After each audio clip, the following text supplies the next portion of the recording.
President Trump might be president for 4 more years after he's finished with the next 3, because 7 years ago. He just announced that he is going to be running for re-election. So what I wanted to do with you, Anthony, is do a little boxing analogy. We're going to clash of the heavyweights and see who Trump could potentially face off with in 2020. First, we have Joe Biden. Now, let's take a look. Best known for gaffes, whereas Trump's best known for making money. Biden's 75, actually 4 years older than Donald Trump. Famous catchphrase for Biden, big effing deal. And obviously the Donald is you're fired. Well, I like smoking Joe Biden. I mean, I don't have any problem with him. But the president will clean his clock, because one of the things that happens with Vice President Biden is that he fumbles the ball a lot when he's in a confrontation. Yes, he does. So you can't be a gun waver at the shootout at the OK Corral. So you think I think he gets his clock cleaned by the president. You think because of a lot of unforced errors on the part of Joe Biden? He's great in a setting like this. He's great talking. He came to my conference. He's a wonderful public servant. I disagree with him on a lot of things. We're the same on marriage equality, by the way, and so we both worked together on that project. But he is a gun waver. And, the president will start using the words like choke artist and things like that. So that'll get him rattled. So he's going to have a hard time. And running a straight, white, old male for the Democrats, do you think that could be a problem for that party? Well, only in the sense that they don't like that sort of stuff. Larry Bacow was just named the president of Harvard University. He was the former president of Tufts, a wonderful guy, probably the best athlete suited for that role. But there's a large group of people that are upset that he's a quote-unquote white male. Like Chuck Schumer. My father is a white male. That's right. There you go. Chuck Schumer doesn't like white men either. Oprah Winfrey, a lot of people are talking about her getting in, if God tells her to get in. As we saw, she's best known for giving away free stuff, although the president's known for building things. Net worth, just a little under the president, $2.8 billion. Donald's at $3.1, although I think he would say it's about $10 billion net worth. Terror strategy, unknown. We know the president wants to bomb the hell out of ISIS. What do you think about that matchup? I think that's a pretty good matchup. Okay, so that's a compelling matchup. She's obviously a superstar. She's a world icon. And if the president's nickname was the Donald, her name is Oprah. Right. Okay, and so when you have one name, you're an iconic figure. That's right. The Democrats are going to have to Well, it looks like it's that way now, but the Democrats are going to have to rationalize the quote-unquote hypocrisy. They didn't like the billionaire with no political experience entering the arena. They'll get over that in about 10 seconds. Oh, of course. And so now, if she enters the arena, she'll be a very formidable candidate. I don't know if First Lady Michelle Obama's on that list. But we didn't put her on the list because I think that's such a far shot. I don't think she really wants to get in. I think these women are incredibly gifted. They're very articulate. She understands the social dilemmas and the economic dilemmas of society about as well as anybody. She does. And she has a 98% name recognition. So and can raise a ton of dough. That's a little, and probably doesn't need to raise a ton of dough either. She can probably self-fund a lot of it. So this is a tougher, more formidable candidate. But here's the thing. There's 3 things she does not have. Ready? Number 1, she's not the sitting president. She does not have access to Air Force One. And she, unfortunately for her, she won't be able to take credit for a rising, growing economy where middle-class wages are growing. So those things are in the president's favor. That's true. She's a tough one. I think that's a very tough matchup for him. I wouldn't want to run up against her. I agree, but I don't know about her policy chops. That's yet to be determined. Let's look at Elizabeth Warren. Ethnicity, American Indian. So she says, Donald's white. Nickname Pocahontas, and then we know Donald is the nickname there. Net worth, this shocked me, $7.8 million. I thought she was fighting for the little guy. Yeah, long career as a professor, and obviously... It's a lot of money for a professor. Hey, listen, I think she made some good investments. There are hypocrites, and then there are hypocrites, okay? So, some of the politicians are like the Ryan Lochte of hypocrites. She's the Michael Phelps of hypocrites, okay? I mean, she's won, legendary gold medals, broken the world record on hypocrisy. But the other thing is she's so tone-deaf about what it takes to move yourself in terms of class mobility and what it takes to grow a business and who owns a business and who built it. And she's really tone deaf. And what we know about our society, Jesse, you can take this to the bank, there are no equal outcomes in a society. You cannot legislate them. You cannot systematize them. You go to communist countries, there's a thin layer of people at the top. Only in the world of capitalism and through the free market system can we grow people into prosperity, can we move people out of poverty. And so she would get her clock cleaned. And I got to tell you, I would love to see that. There's not enough popcorn. The only thing that would happen is there'd be a popcorn shortage in America. That's right. As people were popping corn watching that one. That would be a beautiful race. Yeah. And Michael Phelps of hypocrisy. There you go. Bernie Sanders. Now, he's older than Donald Trump by 5 years. That's kind of against him. Belief system, believes in socialism. Obviously, Trump is a believer in capitalism. And where they honeymooned, I found interesting. Bernie honeymooned in Moscow. And after Melania, Donald, I guess, stayed home, which I find hard to believe. But I guess if you live in Mar-a-Lago, that seems like a honeymoon. What do you think about that? He's got a lot of pleasant homes.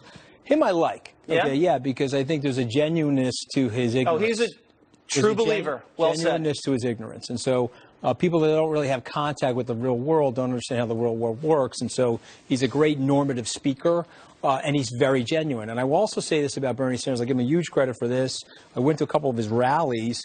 This guy understands the dilemma of the movement of the aspirational working class, Jesse, moving into the desperational working class. He connected to those working class voters a way that Hillary did not. The problem with him, okay, is that he'll get the youth vote. He'll get a lot of people clinging to him. And then at the last minute, they'll look around and say, okay, this guy cannot handle this job, and he doesn't understand the economy. Okay? Right. So he gets schmeisted if he can get the nomination, which I predict he can. What word did you just... Schmeisted. We got to use a little Yiddish. It's Bernie Sanders. Okay.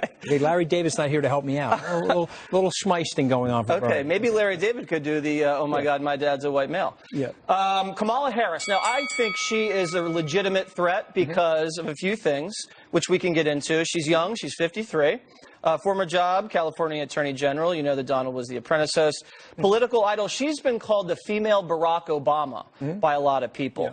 I think she's a threat because she's young, she's African American, she's a female, she is from California. She'll be able to raise a lot of money. She's fresh, not a big voting record. She's feisty. You see her really go on offense at a lot of these hearings. I just don't know if she has the charisma factor and the likability that, say, Barack Obama had. Well, I think she has the charisma factor. You do? I ran into her in Israel the week before Thanksgiving, and I met her and her husband. She's a very charming person. She's got a lot of energy, and I think she's a very talented politician. She is. Now you've got to go from being a talented politician and understanding your state to crisscrossing America the way the president did in 2016 and the later part of 2015. You don't think she can go national? I'm not sure. I haven't seen her speak, and I don't really understand all of her policies. But just looking at her, getting to know her, she's very likable, and she'll definitely get up on the likability quotient for the American people. Okay. Well, I think that hasn't been proven yet, because I don't like her when I see her going after people on the Senate hearings. But that's all we got? That's it? We have one more. Oh, okay. All right. Terry McAuliffe. Yeah. Okay? Yeah. Fundraising. He's a huge fundraiser. Yeah. Known associates, Crooked Hillary. I guess Sean Hannity's the most famous known associate for the Donald. Weakness, corruption. I mean, he's always been in a lot of trouble. Donald's weaknesses, McDonald's. What do you think about Terry? You probably know him a little. He likes Jimmy Johns too, the president. Yeah, don't leave out Jimmy Johns. I'm sorry. I think he is going to be a rough and tumble guy. He's a knife fighter. He understands the system about as well as anybody. I think one of the problems that he's going to have is because he's part of the Clintonista regime. There's a little bit of Clinton fatigue going on in the Democratic Party. He may not be liberal enough for the Democratic Party, and so he's got to win the nomination. But if he wins the nomination and it's white male versus white male in that blood contest, I still think the president beats him. So do I. But I think he's an effective guy. I don't want to sell him short. Here's one thing I love about the president, okay? I don't care who's up against him. He will never sell the person short. He'll always treat himself like the underdog in the battle. And he's got his expectations appropriately managed. Just for viewers, you're in Altoona, PA, and it's 24 hours before the election. You're flying up to Michigan, and you're making a speech at 1 o'clock in the morning, 12, 18 hours before the polls open. So this guy will leave everything on the field, no matter who's in there with him, and he's going to win re-election. All right. Anthony, we got to run. Yeah, it's been great. I know. It's been great. Yeah. I think someday we're going to be talking about Jesse Waters for president, and I'll be giving my analysis then. Stay tuned. All right. Anthony, thank you. Hey, ladies. Hey, Jesse. So, Sheriff Israel down there in Broward County, people want his head. He may have to resign. He may get fired. He totally booted this school shooting down there before and during. What do you think about that guy down there, Scott Israel? Listen, he do need to be fired. Yes, he do. He need to fire himself because he dropped the ball. That's right. And then he blamed the NRA when he is to blame. You know, when the police department don't do their job, this is what happened. We have 17 people dead, all because of him, and he needs to be fired. He need to just go ahead on and resign. Fire himself. Fire himself. It's funny, people don't understand the reason why you want to arm yourself is because people can't protect the neighborhood. That's why people need to arm themselves, because they don't even feel safe with a police sheriff like this guy. I do find it ironic that, you know, CNN has a town hall when there's a school shooting. Where's this CNN town hall about the Chicago violence? Absolutely. You know, the other week, 8 people dead, 30 wounded in Chicago. No sound from the left. They didn't make any noise about it. They didn't have a town hall about it. Listen, violence is violence, and I don't care who's doing it and where. But our police department have to be held accountable. They are there to protect and serve, and they should have been protecting and served. Even the 3 blind mice would have known that something was wrong with this guy. You should have ran up there with your gun, and you should have pulled the trigger to take him out. Ain't no need of blaming the NRA. The NRA didn't go in there and kill them 17 people. This boy did that, and they should have been watching this boy with a side eye. That's right. And another funny thing is the left is always trying to take and say that our president is like a dictator, but yet they're in the street telling the president to take their guns away. What is that about? That makes absolutely no sense, but a lot of stuff doesn't make sense from the left. Let's talk about Vladimir Putin. This guy loves to take his shirt off, and now he is flexing on the United States, bragging about how he's got these hypersonic missiles, this new missile that can't be defeated by our defenses. How would you guys handle Vladimir Putin? Well, you know, Putin, you say he flexing? Well, he need to flex on this. That's We right. are one of the most powerful countries on the planet. You let him know don't start none, won't be none.